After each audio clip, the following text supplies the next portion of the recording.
Fala galera, sejam bem-vindos a mais um podcast aqui no canal da 3Stars Oficial.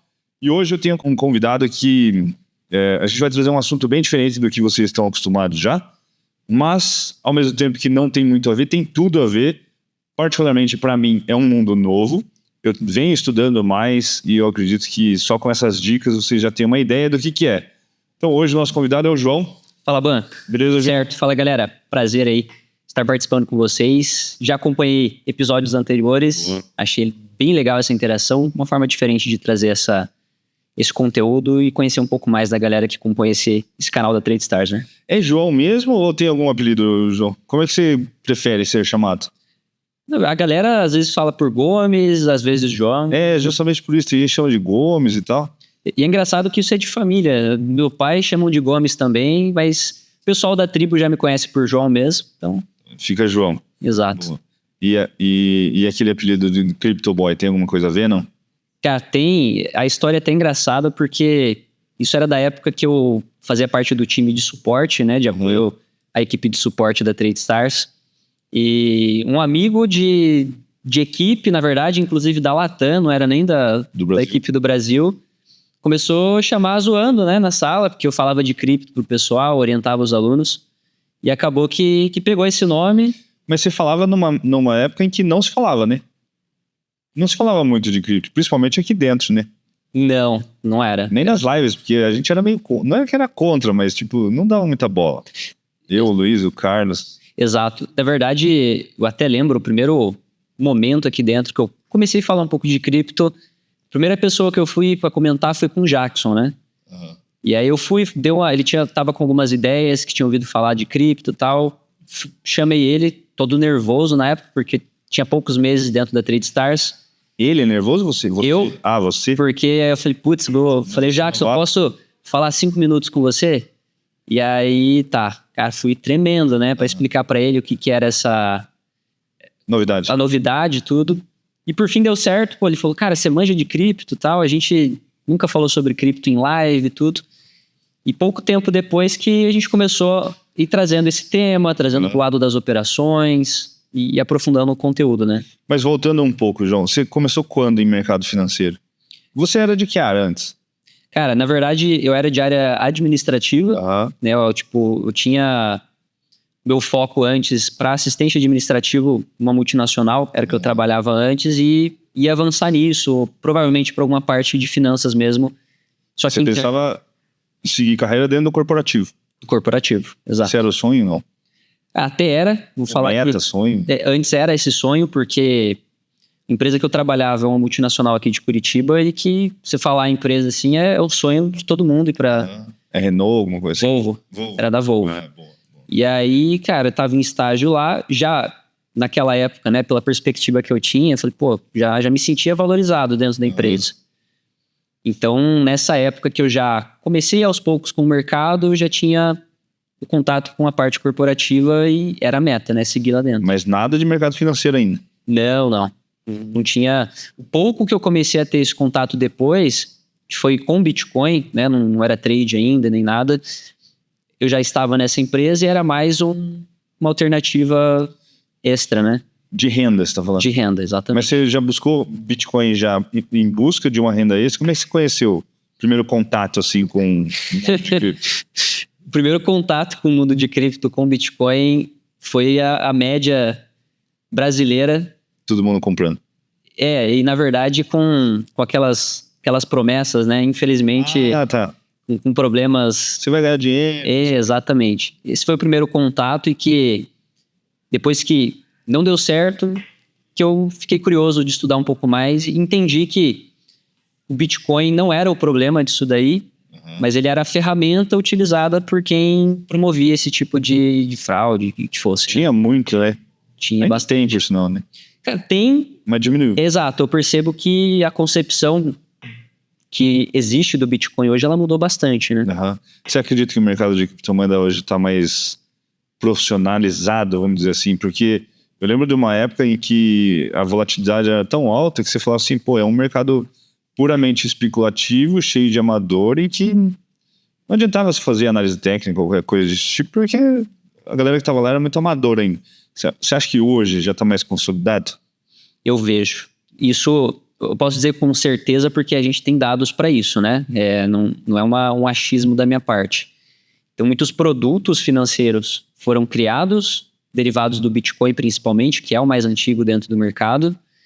E esses produtos financeiros que aumentam o acesso das pessoas, da própria Bolsa de Valores ao Bitcoin, às instituições ao próprio Bitcoin, você acaba diminuindo essa volatilidade, porque, vamos dar um exemplo, né? Antigamente, que existia esse vai e volta de preço, essa imprevisibilidade de movimento, é porque quem movimentava isso eram pessoas pequenas, era a especulação. Agora a gente pega... Volume. Exato. Agora se a gente olha para uma empresa que compra isso com uma estratégia bem definida, de que é para longo prazo, ela vai segurar, ela vai reter uma quantidade de Bitcoin do mercado que acaba até diminuindo a volatilidade dele, né? Se você for resumir, assim, o que é criptomoeda para as pessoas? É a primeiro contato que eu tô tendo com criptomoeda. Ouvi falar. Como é que você resumiria uma criptomoeda hoje? Eu sei que a gente fala de criptomoeda, mas vamos falar de criptomoeda, depois a gente fala de Bitcoin, porque eu sei da importância dele. De forma geral, criptomoeda teve a primeira ideia de ser um dinheiro de forma digital. Para fazer coisa lícita ou ilícita? Aí os dois, assim como dá para ser feito com o dinheiro físico, eu sempre falo para o pessoal, também é utilizado a cripto para... Eu vi histórias que foi criada para poder usar na Deep Web. Que foi tão usado que acabou se expandindo do jeito que é hoje. Verdade ou mentira, será? Olha, essa história, inicialmente, só para contextualizar a questão do que ela surgiu pouco depois da crise do subprime. Então a narrativa de quando ela foi disparada pela internet, de falar, isso aqui é uma moeda digital, que você não depende do Banco Central para emissão, até porque ela é escassa, e não depende de um banco para transacionar, né? Vou te mandar um Pix, o Bradesco, ou que seja o banco, vai intermediar essa operação. É um P2P. Exato. Aí o P2P, que é a sigla que a gente tem, né? Que é uma moeda de usuário para usuário. Então tem um intermediário. Então vamos falar assim, de forma geral, é um dinheiro que não existe fisicamente, mas que ele é garantido por um meio físico, como a gente fala, né? Para poder funcionar. E não depende de um usuário, de um intermediário central para poder funcionar. Cara, eu vou te fazer uma pergunta provocativa agora. Se a gente tivesse só canetas pelo mundo inteiro e a caneta fosse uma moeda de troca, a gente poderia chamar a caneta como dinheiro? Por quê? Porque quando ele foi criado, a criptomoeda, as pessoas passaram a acreditar naquilo. Então, se a gente usa o termo de moeda de troca, seria porque a gente tem fé naquilo ou porque realmente ela tem algum valor? A criptomoeda tem algum valor de fato ou ela acaba se tornando uma moeda de troca pela fé? É igual o dinheiro, porque o dinheiro não vale nada, né? E aí, como a gente acredita, as pessoas têm uma fé que o dinheiro vale alguma coisa, acaba sendo uma ferramenta de troca, basicamente. Certo. Uma pergunta bem legal, porque isso entra no contexto onde muitos do mercado tradicional acabam debatendo com o mercado cripto. Inicialmente, era muito por euforia. Não se tinha essa base de qual o valor que a pessoa enxerga nisso para que tenha essa perpetuidade, né, para crescer ao longo do tempo. E com todo esse... Se vocês acompanharem, inclusive, né, tem muita coisa que vem... A gente costuma dizer que o cerco está fechando, né? Aumento de imposto ou aumento de rastreio, de controle de capital ou de conflitos geopolíticos que dificultam a pessoa movimentar o patrimônio. Então, eu vejo que muito do valor do Bitcoin, ou se fosse o caso, por exemplo, da caneta, está ligado àquilo que ela oferece para o usuário. Tá? No caso da caneta, supondo que a gente voltasse na antiguidade, que não existisse meio algum de se escrever ou assinar um documento.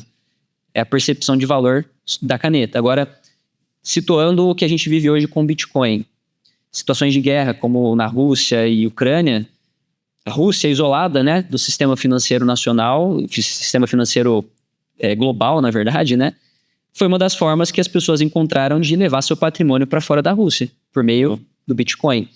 Então, muito da demanda está ligado a esse valor de liberdade que ele carrega na moeda. É engraçado que toda vez que você citou algum tipo de valor em criptomoeda, você citou Bitcoin. Aí tá um ponto importante. Então, quem tem mais valor ali dentro é o Bitcoin. Perfeito. E as outras? As outras, inicialmente surgem como alternativa ao Bitcoin. Mais barata, com um custo menor? Exato. Ou é mais rápido para transacionar, ou é mais barato para transacionar. Só que tem alguns pontos, né? Como, por exemplo, a gente pode falar de qualquer outra, como Ethereum, como Solana. Existe uma empresa, uma fundação por trás dela, que o quesito descentralização muitas vezes fica em dúvida. E quando você está falando de descentralização, que é um dos pontos-chave e previsível do Bitcoin, aí aparece essa questão. Então, é o que deixa muito em dúvida. E tem mais as outras coisas que essas criptos oferecem, que não necessariamente é o valor de transporte de um lugar para o outro. Como, por exemplo, o caso de Ethereum. Você conseguir registrar contratos inteligentes, negociar um imóvel e esse contrato ficar registrado numa rede de forma automática e tal. E tem muitas coisas complexas que podem ser feitas. Essa rede do Ethereum é semelhante do Bitcoin? Em parte, sim. Isso, é regido pelo mesmo sistema de blockchain, só que permite a criação do que a gente chama de aplicativos descentralizados, né? Então, integrar pagamento de forma automática, por exemplo. Você vai me vender essa caneta, você cria uma programação lá dentro que quando a minha carteira enviar para a sua carteira determinada quantidade de Ether, né, Ethereum, a propriedade da caneta automaticamente vem para mim. Entendi. Entendeu? A gente tem esse tipo de possibilidade junto com a rede da Ethereum. Já é usado em muita coisa, né? Já. Hoje a gente fala que é o RWA, né? Que é Real World Assets. Que é quando você consegue registrar um imóvel, um copo na rede da Ethereum e tornar ele totalmente transacionável de forma online, né? Digital. Entendi. É muito engraçado você falar sobre... citar esse exemplo da Rússia, porque o Brasil está num momento que vai ou não vai também, né? Porque se der a gente vai usar o que aqui se der algum problema? Não vai acontecer, eu imagino. Exato. Mas e se acontecer? Se a gente perder o Swift por qualquer besteira? Por qualquer besteira. E a gente não olha só por esse ponto, né? Várias coisas que estão sendo polêmicas aqui na parte financeira do país, sendo essa daí, falando do Drex também, que muita gente não entende ou não sabe o que pode acontecer. Alguns trazendo como um ponto de evolução para o Brasil, outros falando que é retrocesso, porque lá nos Estados Unidos eles proibiram a criação de uma moeda do Banco Central. Então, existe, e é o que é pregado muito, né, no ecossistema do mercado cripto, que a galera fala, compre em Bitcoin. No Brasil, se você não compra Bitcoin, você é louco. Então, tem todas essas narrativas, né? Quando se fala de comprar Bitcoin, a gente está falando para especular ou está falando para investir? A gente olha com uma perspectiva de investimento. Para compra, exato. Mas é um investimento sem ter um retorno de fato, assim. A gente só tem um retorno pela valorização, não pelo pagamento de um aluguel, um dividendo ou alguma coisa desse tipo. Exato. É sobre a valorização do ativo, né? Se comprou hoje a 100, amanhã está 200 mil, é a valorização do ativo. E que notavelmente, né, apesar de não ter esse valor gerado pelo trabalho em si, não diretamente, já eu explico por quê. Ainda assim, a rentabilidade dele notavelmente é maior do que de algumas classes de ativos que a gente já conhece. Mas por definição, quando a gente está negociando algo que o preço sobe, a gente fala que é especulação pura, né? E a definição de investimento, a gente diz que é quando você tem um retorno daquilo, de uma casa, um aluguel, dividendos de uma ação e etc. Não seria errado falar que a gente investe em criptomoeda por não ter nenhum retorno? Eu sei que tem fundos hoje, ETFs, etc., que te pagam algum tipo de dividendo. Eu não sei de onde vem também, por isso que eu estou perguntando. O que é legal? E eu acho que poucos trazem essa perspectiva. Quando a gente fala de Bitcoin gerar um retorno... Vou dar um exemplo. Uma ação da Copel, você tem lá os funcionários dentro da Copel que trabalham, uma força de trabalho e gera valor naquilo que eles fazem. O que muita gente não olha é o que acontece até um novo Bitcoin chegar até a rede, até esse novo Bitcoin ser transacionado de um lugar para o outro, que é o trabalho por meio da mineração. Tá? Não quero entrar nesse termo, que é muito mais avançado, daria para ficar horas falando, mas imagina que, para que tudo funcione dentro do Bitcoin, milhares de computadores ao redor do mundo estão gastando milhares de dólares em energia, e quanto menos computador tiver, mais complexo fica esse processo. Então existe bilhões de dólares investidos em computadores para que isso funcione. Qualquer um pode fazer isso. quanto mais a gente aumenta esse poder computacional, mais valor é gerado para a rede. Então, de certa forma, para poder minerar Bitcoin, está sendo gerado, vamos dizer assim, uma movimentação econômica. Perfeitamente. Bilhões de dólares de energia são gastos e que hoje muito disso vem de forma sustentável. Bilhões de dólares são gastos com a própria, vamos dar um exemplo, a própria NVIDIA, né, que é produtora dessas placas, desses chips, e essas empresas de mineração precisam delas. Então, de forma indireta, trilhões de dólares são movimentados na economia. A única coisa é que a gente não vê um dividendo pingando na conta. Mas nós vemos isso no efeito de valorização do Bitcoin, que cada vez mais, inclusive, fica complexo a administração desses recursos, né? Mas então, resumindo, é especular, pô. Então, resumindo, a gente está especulando. Com base no preço do ativo. Só que eu não olho a base final, né? Eu olho desde a base inicial. De que para que tudo funcione, entendi, um determinado empresário, um conjunto de empresários precisam ter bilhões de dólares em equipamento para poder gerar esse valor. Entendi. Então, quanto mais gente minerar, mais rápido vai ser extraído Bitcoin, é isso? A complexidade aumenta, né? Quanto mais gente. Exatamente. A gente tem a complexidade da rede aumentando com o passar do tempo, conforme a gente vai minerando esses blocos, e é um tema muito mais à frente.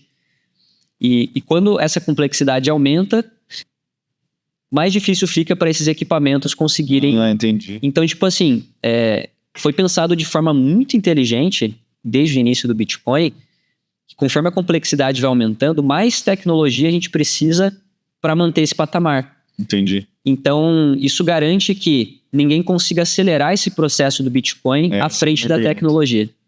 Entendi. Então, mesmo a gente tendo uma estimativa de tempo em que o último Bitcoin vai ser minerado, é só uma estimativa. A estimativa. Vamos pensar que atualmente em 2140, o ano do último Bitcoin ser minerado. Isso se a gente continuar nesse ritmo de crescimento tecnológico dos chips, das GPUs, né? E se acelerar? Se acelerar, aí a gente tem que olhar principalmente na taxa de... A gente fala o hash rate da rede, né? Que é a capacidade de mineração dela. Quando a gente tem mais players interessados nisso, no processo de mineração, a gente tem que ficar de olho nessa parte do hash rate. Entendi. Que é o aumento da complexidade da rede. Eu, de uma forma ou de outra, eu nem vou estar aqui para ver o último ser minerado também. Eu acho meio...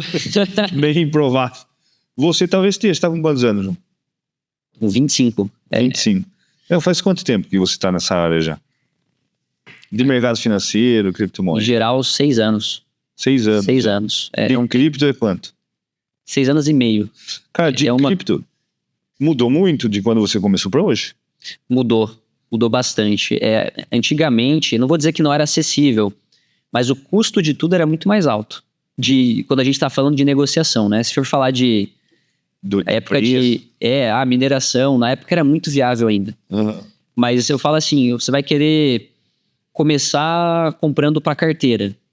Na época, a gente não conhecia, não tinha exchange fora do país, não tinha acesso. Era só aqui dentro e poucas aqui no Brasil. E tinha taxas que hoje seriam impraticáveis. Nenhuma empresa sobreviveria com as taxas daquela época, né? Então, bastante coisa mudou, se tornou mais acessível. E o próprio mercado, como você comentou, cara, eu falo pessoal, olhando um pouco fora da caixa, né, do trade, falando de profissão, milhares de vagas de emprego na área de programação para o mercado cripto, ou que seja, de liderar uma empresa do setor cripto. Exchanges, né, e etc. Exato. Então, eu lembro que por conta da alta volatilidade das criptos, tinha muita arbitragem. O que chamava a gente para fazer arbitragem, para quem não sabe, a arbitragem, galera, basicamente é você comprar mais barato em uma corretora e vender em outra com valor superior para você ter essa margem de lucro, esse spread, né? Isso era chamado de ainda chamado de arbitragem. Eu lembro que muita gente fazia isso. Hoje não é tanto mais, né? Não, cara. Na época, com essa questão que eu falei, tinha 2 ou 3 exchanges no Brasil e a gente conseguia fazer esse cenário. E pela divergência de taxas delas, é onde dava para fazer esse tipo de arbitragem. Entendi. Agora hoje, cara, tem exchange que se depositar R$200 para comprar Bitcoin, você vai comprar os R$200 em Bitcoin porque não tem taxa ou é muito baixo. Aí não vai ter diferença para fazer arbitragem, né? Entendi. Cara, e se você fosse falar uma frase hoje para um leigo que tá começando, assim, ó. Tipo, minha mãe que ouviu falar de criptomoeda tempos atrás e não compra, não faz nada, só ouviu falar. O que você falaria para um leigo? Uma frase que você pudesse falar para um leigo, até para um jovem, né? Uma pessoa que tem mais idade, ou para um jovem que não comprou nada, não se interessou ainda por criptomoeda, enfim, não fez nada ainda. Ou para você. O que você falaria para você anos atrás, antes de você ter conhecido criptomoeda? Olhando por essa perspectiva, que o risco é maior se eu ficar de fora desse mercado. O risco é maior de ficar de fora. Exato. Porque, cara, para todo mercado que a gente começa, a gente não chega lá e coloca tudo que tem de uma vez. Nossa. Você começa aos poucos.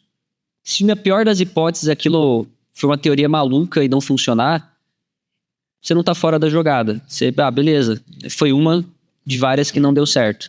Pouco só. E hoje, com tudo que a gente tem de dados, principalmente olhando, né, como as coisas estão andando no meio tradicional também, o maior risco é ficar de fora. Entendi.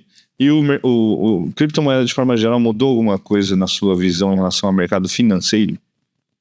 Porque eu pergunto assim, ó, o cara tradicional como eu, como o Luiz, o Carlos, que todos nós já mudamos a visão em relação à criptomoeda, mas quem é o tradicional é ações, é renda fixa, e qualquer produto que venha paralelo a isso é pirâmide, provisório, por aí vai, né?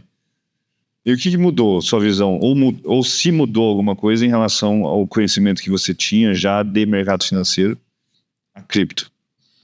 Algumas coisas que eu achei legal que o mercado cripto trouxe e apresentou para o tradicional, e o tradicional começou a se adaptar para poder concorrer. Mostrar que tudo pode ser feito custando muito menos. Vamos ao caso, a primeira situação, né? Hoje você consegue transferir bilhões de dólares em questão de minutos daqui para o Japão, se quiser, e com uma taxa irrisória. Há pouco tempo atrás, e pouco tempo eu estou falando 4, 5 anos atrás, imaginou você usar um banco tradicional para fazer esse tipo de negociação? A complexidade. Então o mercado cripto, e aí saindo fora só da questão Bitcoin, porque a gente tem outras alternativas, igual o próprio USDT, né, que é a Tether, que replica o movimento do dólar. Cara, você consegue pegar e transacionar de qualquer lugar do mundo com uma taxa muito baixa, e mostrou para o mercado tradicional que ele precisava criar uma alternativa para não perder pessoas para o mercado cripto. Então, sempre tem uma alternativa mais barata de se fazer isso, e nesse caso, o mercado cripto ainda proporciona algumas outras vantagens, como para quem quer o anonimato, ou para quem quer ficar, né? Entendi. É engraçado quando a gente toca nesse assunto que não tem como não ir pro lado ilícito da coisa, né? Enfim, parece que foi criado para isso e as pessoas se aproveitam disso. Talvez por isso que tem muitos governos querendo dar uma regularizada em tudo isso, né? Regulamentar tudo isso, justamente para minimizar essa transferência de capital para coisas erradas. E é visível que o próprio governo Trump agora, né? A gente está olhando esse apoio amplo ao mercado cripto. Na minha concepção, tanto esse governo quanto o anterior, o governo Biden, estão no mesmo sentido, de que não é que o Trump não ama o mercado cripto. São só duas abordagens diferentes de lidar com um receio que o governo pode ter em relação ao crescimento do mercado. Um mais extremo no sentido de coibir isso, proibição, retalhar, enfim. E o outro no sentido de que, não, calma, vem cá, aproxima aqui junto com a gente. E eu acho que é uma abordagem que favoreceu sim o mercado, mas em algum momento esse tipo de regulação vai ter os seus poréns, que para aquele que é entusiasta, né, o modo raiz do Bitcoin vai ficar meio chato. Vai ficar um pouco mais cético. Qual que é o maior mito hoje que tem nas criptomoedas? O maior mito? Porque teve muito mito de como é que eu vou te dar um exemplo? Hoje... Mito assim de tipo... Putz, não sei te exemplificar agora com cripto. O editor vai ter um trabalho para cortar esse ele. Ó, falando de mito do mercado de cripto, um primeiro que você já tinha comentado, que é sobre atividades ilícitas, né? Hoje, com toda a integração... Não é rastreável. Assim. Exatamente. O mito de que não é rastreável. Sempre tem os poréns. Porque ficou tão fácil e tão acessível uma pessoa abrir uma conta em exchange, comprar e vender, que para quem vai fazer alguma coisa irregular, ela tem que fazer... Muito bem feito. Muita coisa, muita alternativa. Às vezes é usar, de primeiro momento, uma cripto que não é o Bitcoin, aí mandar para um site que eles falam que ela é o Mixer, que ele mistura e sai por outra cripto. É coisa que, assim, para você ter ideia, né? Esse último ataque hack dos norte-coreanos àquela exchange, cara, eles tiveram que fazer algumas semanas desse trabalho de limpar. É tipo lavagem de dinheiro, mas uma lavagem de cripto, porque hoje você tem na própria blockchain o acesso ao histórico de tudo que foi sendo transacionado esses bitcoins até a carteira final e onde ela vai trocar isso por dólar. Então, é um emaranhado de coisas que precisa ser feito. E para quem fala que o mercado cripto é usado por criminosos para lavagem de dinheiro, pode ser utilizado, mas é uma minoria, é muito pouco. Muito pouco, porque tem que saber fazer para não ser rastreável. Porque é rastreável hoje em dia, apesar de todo mundo falar que... Esse é um grande mito, talvez o maior, né? Não que ninguém vai saber o que você fez, nem nada, e é descentralizado e tal. Mas de alguma forma é. Você estava falando sobre...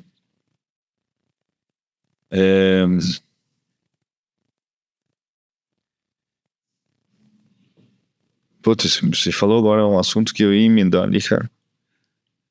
Editor, vai ter que cortar isso aí. Do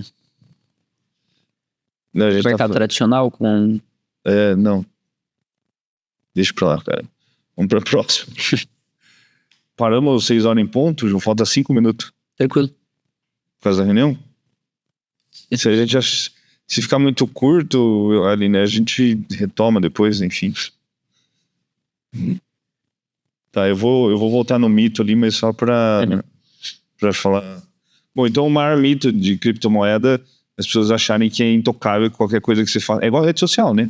Quem tá por trás do computador em rede social, acha que pode escrever qualquer coisa ali que ninguém vai te descobrir. Hoje pega, né? Hoje, uma leve pressão em empresas do setor, qualquer, assim, mínimo risco de alguma sanção, igual a gente já viu aqui no Brasil, eles entregam, fulano de tal. E para exchange não é diferente, apesar de terem algumas que são de fora, se por qualquer situação que elas atuam dentro do Brasil, alguma coisa, pode ser entregue, né? Não tem jeito. Cara, falando de geopolítica de forma global, assim, né? Qual que é o maior papel que você acha que as criptomoedas têm? Eu sei que se a gente tivesse, durante a Segunda Guerra Mundial, e tivesse criptomoeda, talvez ela ia ser a mais usada naquele momento pelas incertezas. Tirando isso, tirando uma guerra mundial, um conflito, ou caso aconteça alguma coisa nesse sentido, qual você acha que é o papel das criptomoedas neste mundo de geopolítica? E o que você acha que mudou, pode mudar no futuro? Porque está aumentando. Eu me lembro quando o market cap de Bitcoin era comparável à fortuna do fundador da Amazon. O Jeff Bezos. Hoje já passou trilhões e trilhões, né? Enfim. E isso muito rápido. Eu lembro que foi pouco tempo, 4 anos atrás, alguma coisa assim. Já era 120 bilhões. Hoje já está em tri, né? 2,3 trilhões. Trilhões. Então, o que você acha que muda, principalmente nesse âmbito de geopolítico e governos e tal? O que eu acho legal, né? Eu olho a situação dos conflitos como um dos pontos relevantes e a parte migratória.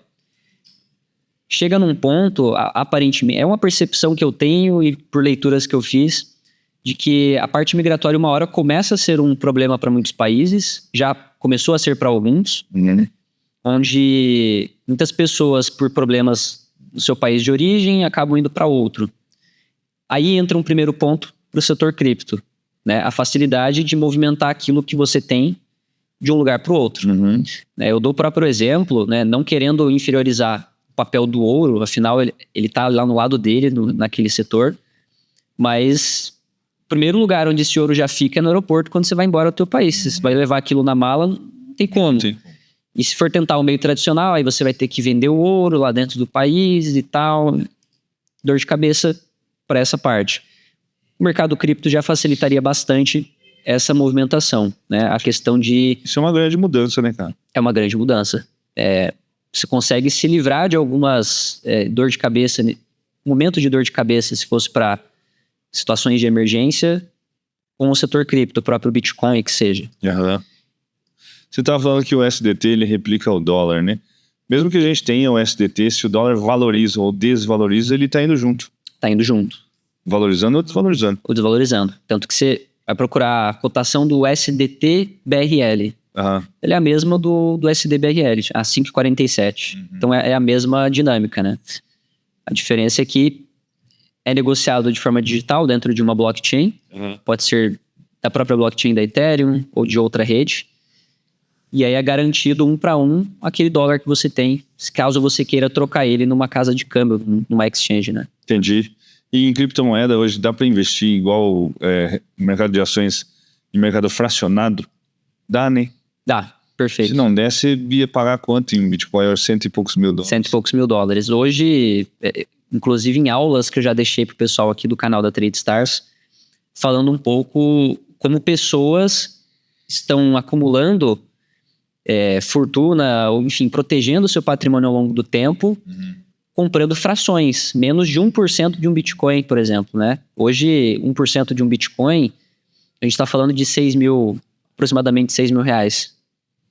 Vai dar 1.000 e poucos dólares, dá aproximadamente 6 mil reais. E ao longo do tempo, eu falo, essa fração vai se tornando cada vez menos acessível para o público comum. O que o Bitcoin no passado, um Bitcoin era acessível, custava 20, 30 dólares, hoje é uma minoria que tem.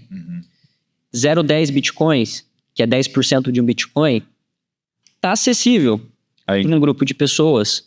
De repente, nos próximos meses, com correções, pouco a pouco você comprar, você chegar ao 0,10, 10% de Bitcoin. Mas isso daí eu não tenho dúvida que daqui a alguns anos vai se tornar também uma minoria que tem essa fração de Bitcoin. Você acha que a gente pode estar próximo de um próximo ciclo de alta? Eu acho que de movimentos explosivos de preço ainda temos esse cenário. Já estamos num bom ciclo de alta. Rompeu agora, né? Resistência. Rompeu o topo histórico. E a grande questão e que o mercado está levando em consideração é de estarmos num ciclo diferente dos outros. Mais maduro. Todo o ciclo do Bitcoin ele sempre foi muito previsível. Você puxar historicamente, você conseguia ver lá uma certa quantidade de meses de alta pós-halving, uma quantidade de período de baixa percentual, depois alta de novo, e tudo isso muito alinhado de forma cronológica. E hoje, olhando tudo que nós estamos trabalhando, esse ciclo, né, meio que encerraria em 2025, se fosse falar de forma cronológica. Mas eu realmente tenho dúvida se realmente acaba em 2025, porque a gente tem muita empresa comprando, ETF comprando muito forte. Agora os fundos de pensão nos Estados Unidos não começaram, mas já foi liberado, né? Vai ser montado todo um planejamento para isso.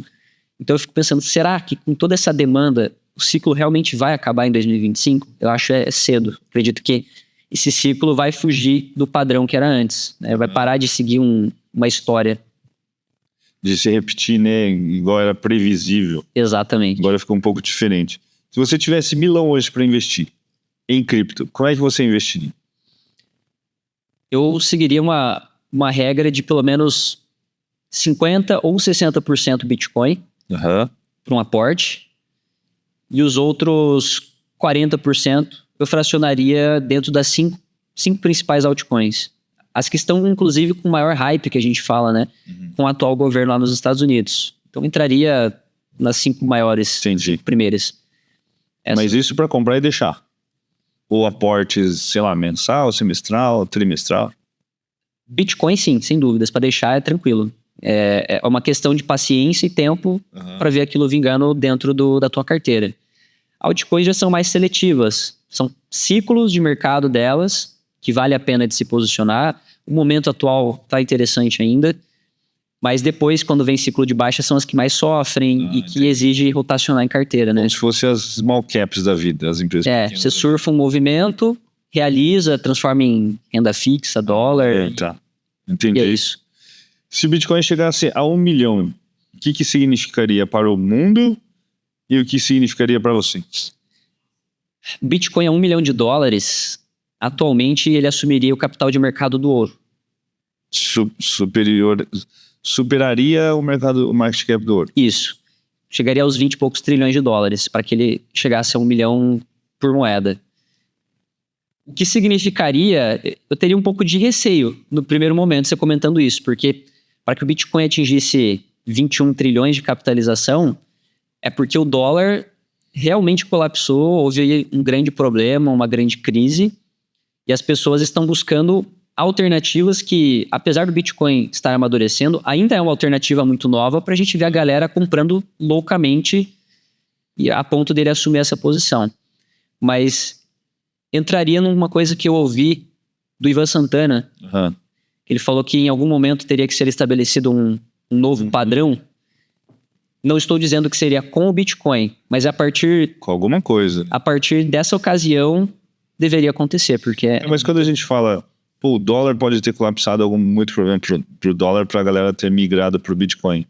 Mas pra gente comprar um Bitcoin e se desfazer de um, a gente tem que mudar para uma moeda local.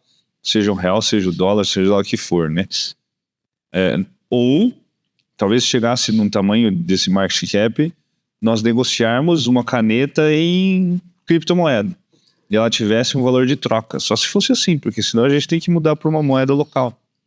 Eu olho a posição do Bitcoin como um ativo de reserva e não como um meio de transacionar, até porque para quem tem dificuldade de lidar com Bitcoin, com carteira, você usar uma vez por mês para comprar e guardar é uma coisa. Você usar todo dia, conferir endereço para transferência, o QR Code, né, que a gente fala também, é complexo.